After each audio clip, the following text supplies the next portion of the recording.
So, this is Mr. Vaughn with the second half of Chapter 9, Geometry Unit. This is going to be even more stuff on area. I'm going to go through it quickly, like I told you before in the part 1. So just stop it, pause it, and digest it. Go back if you need to.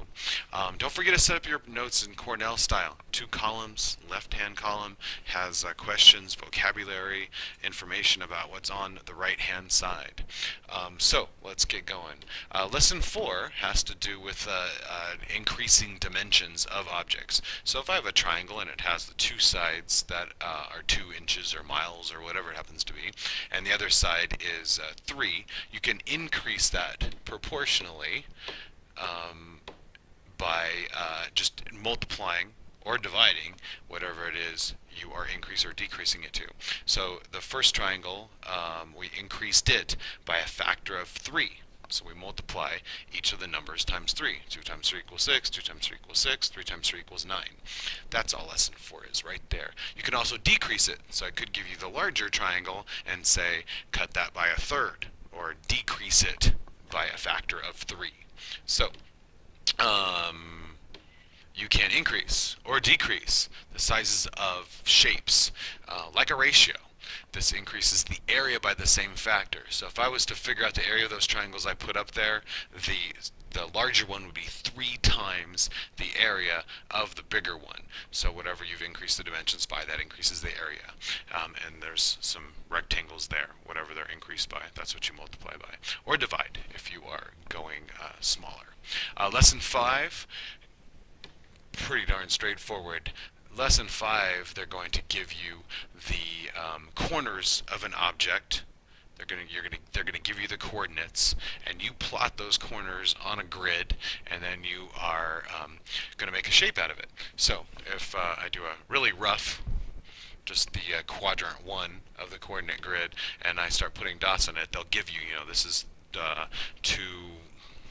2 is the x, y is 3, or 1, or whatever it happens to be. And you put the dots on there, and then you just connect the shapes. That's all Lesson 5 is. If you need more information, it's on 708. Lesson 6, let me extend the page and make it a little bit bigger. Talks about composite shapes. So composite shapes, we used to call them irregular objects, so you might see them both ways. Composite shapes are when you combine 2 or more shapes into one shape. So look at my example here, the brown thing, and you'll see, if you look at it, you can see 2 shapes. The whole thing doesn't fall into any of the categories we talked about, but you can split it up into smaller shapes. So composite shapes are a combination of 2 or more shapes. So most of you probably saw this shape here and said, oh yeah, there's a rectangle right here, and there's a little triangle off to the side. There's a triangle, and there's a rectangle. So what you do to figure out the area of this, or any composite shape, is you split them up into smaller pieces. You find the area of each of those pieces using the formulas that I gave you on the first video and first notes, and then you add them together. So looking at the rectangle, the area for a rectangle is base times height. So we're going to multiply that out. 10 times 4 is the dimensions of the rectangle. 10 times 4 is 40. So this rectangle is 40 centimeters square. Now we have to take care of the triangle. Formula for the area of a triangle, see if you can remember it. 1/2 base times height. So we know what the base is on this. The base is 2. But how are you going to figure out the height of this? Well, you have to look at, there's the 2 part. So how are you going to figure out the height? Well, you know that this left-hand side of the rectangle is 10, and you know on the right-hand side of the rectangle, where I just put this line right here, from the top to the bottom is 6. So what's left over must be 4. Come on. So the height of that triangle is 4.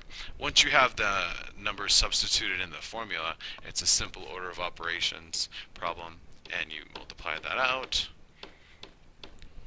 and the area of that triangle equals 4. and then you add those together. The area of the rectangle was 40, the area of the triangle was 4, so when you put them together, the area of that whole composite shape is 44 centimeters squared. If you need more information, your textbook, page 718, and also any of those videos that you have on the California Math website. I think that's it for now. Take care and good luck.